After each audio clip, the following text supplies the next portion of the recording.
வணக்கம் மக்களே. இன்னைக்கு நைட்டு டிஃபனுக்கு சப்பாத்தியும் மட்டன் கிரேவியும் செய்கிறேன். அதுக்கு குக்கரில் எண்ணெய் வச்சுட்டு அது எண்ணெய் காஞ்சோன்னு பட்டை லவங்கம் போட்டுக்கலாம்.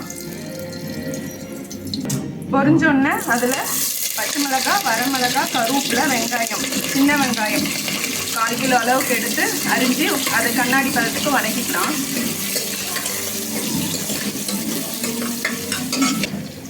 வெங்காயம் வெந்தோடனே இஞ்சி பூண்டு பேஸ்ட்டு போட்டு பச்சை வாசனை போகிற அளவுக்கு வதக்கிக்கலாம்.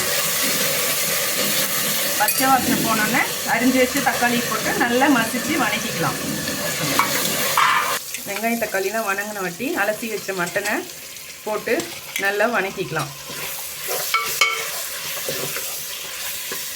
அதில் மிளகாத்தூள், மஞ்சத்தூள், கொத்தமல்லி தூள் போட்டு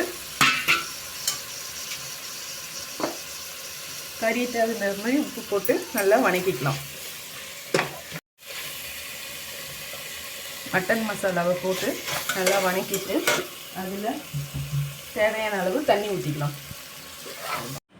அவ்வளோதான் மக்களே, மட்டன் கிரேவி ரெடி ஆயிடுச்சு. நம்ம இப்போ சப்பாத்தியோடு ஊற்றி சாப்பிட போகிறோம். வாங்க எல்லோரும் சாப்பிட்லாம்.